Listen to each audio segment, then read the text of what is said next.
2024년 12월 6일 금요일 아침입니다. 오늘은 누가복음 1장 8절로 20절 말씀을 통해서 사가랴의 모습에서 나를 본다, 이런 제목으로 말씀 묵상의 은혜를 나누겠습니다. 어제 목회사관학교 종강 수업과 종강 부흥회가 함께 있었습니다. 마지막까지 최선을 다해 달려오신 모두에게 진심으로 감사를 전합니다. 최태현 교수님의 기독교 세계관 교육은 살아간 생도들에게 소중한 기준을 볼 수 있는 시간이 되었습니다.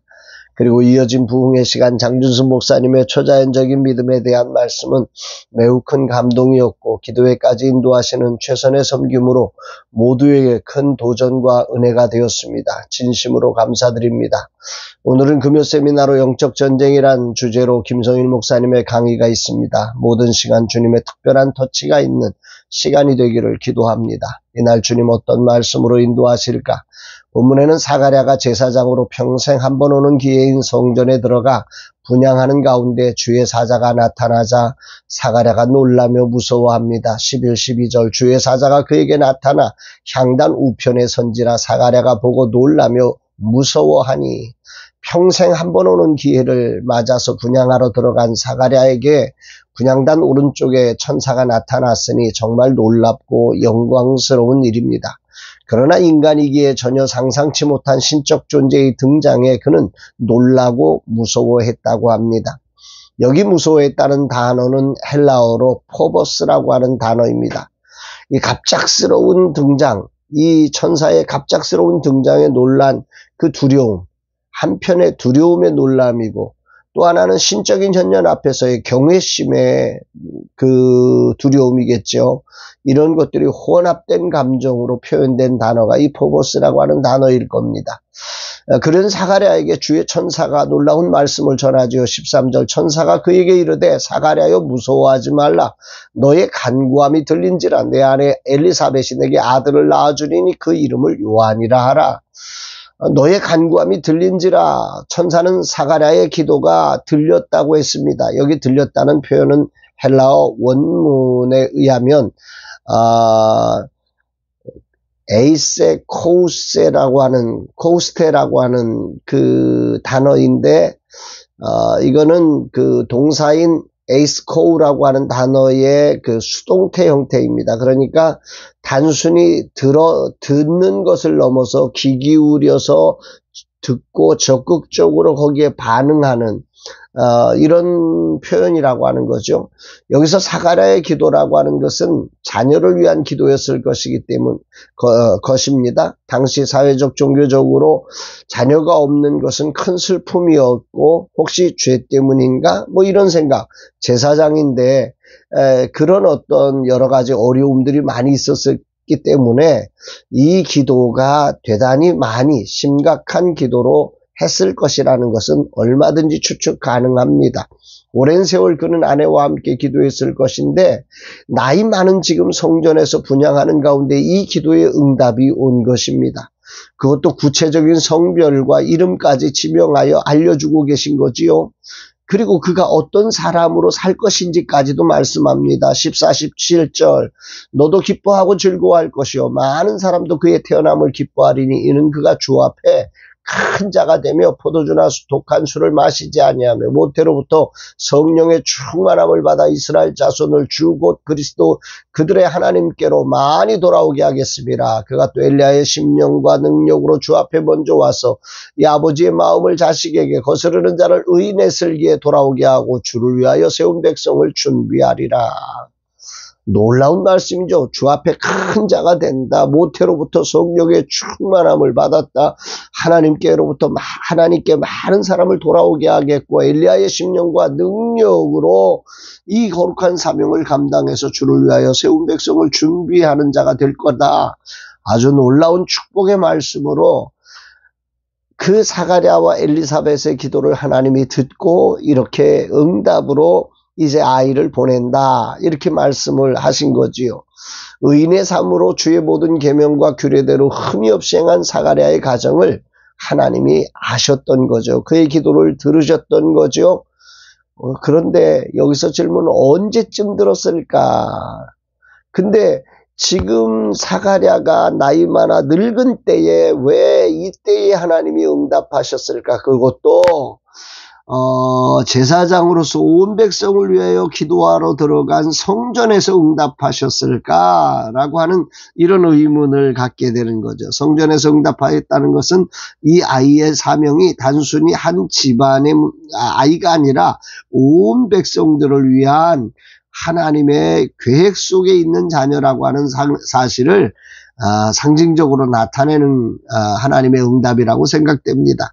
하나님은 사가랴의 기도를 들으시며 하나님 나라의 큰 자로 그 자녀를 축복하신 것입니다. 이스라엘의 아주 중요한 하나님의 일꾼으로 세우신 거지요. 여기 주 앞에 크다고 하는 말은 인간적인 평가가 아니라 하나님 나라의 관점에서 중요한 역할을 맡았다라고 하는 의미입니다. 특히 그런 이사야와 말라기 선지자를 통해 예언된 주의 길을 준비하는 자로서 특별한 사명을 받은 거지요. 이사야 40장 3절에 나오는 대로 외치는 자의 소리여 이르되 너희는 광야에서 여호와의 길을 예비하라 사막에서 우리 하나님의 대로를 평탄하게 하라. 이 말씀의 예언이 이제 사가랴를 통해서 하나님이 응답으로 이렇게 예언된 말씀의 성취로 드러내신 것입니다.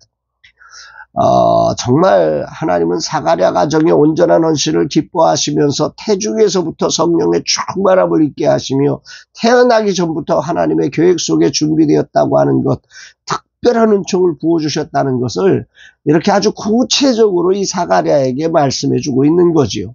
긴 세월 의인으로 살면서 오해와 상처를 입으면서도 그 믿음을 지켜내면서 그 모든 규례의 계명에 흠없이 행했던 이 사가랴와 엘리사벳의 삶을 하나님께서는 분명하게 받으셨고 인정하셨고 그래서 오늘 이렇게 응답하고 계신 것임을 우리는 알게 됩니다.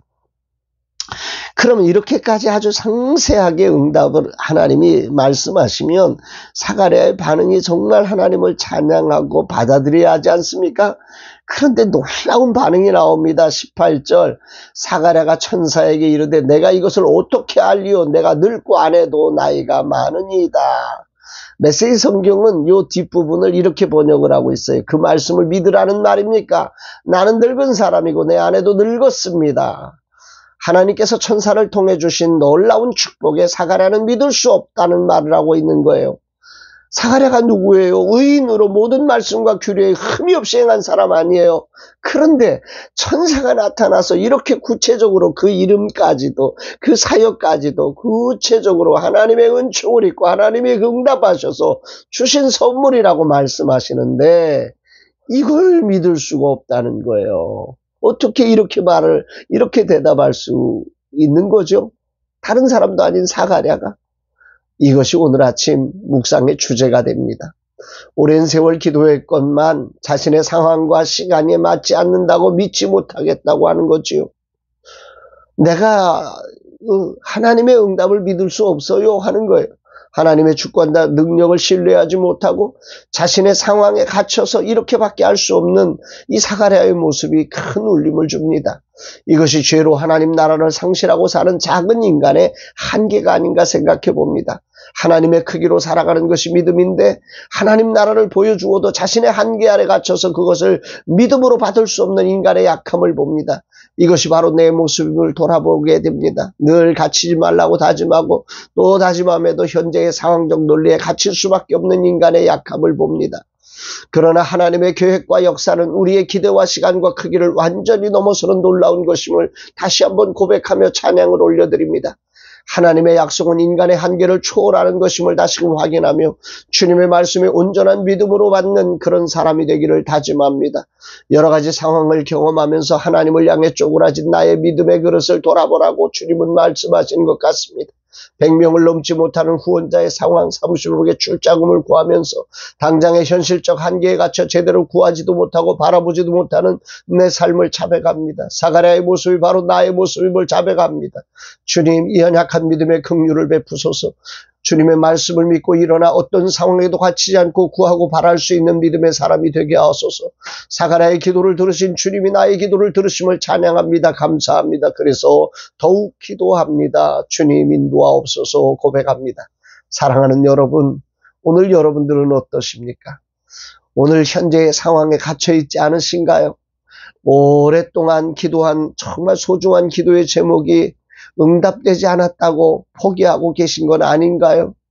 오늘 하나님이 말씀하실 때 우리의 상황에 갇혀서 그렇게 사가랴 같은 안타까운 고백이 나오지 않고 정말 온전한 믿음으로 하나님의 뜻 앞에 순종되는 저와 여러분들의 삶 되기를 주의 이름으로 축복합니다. 사랑합니다, 여러분.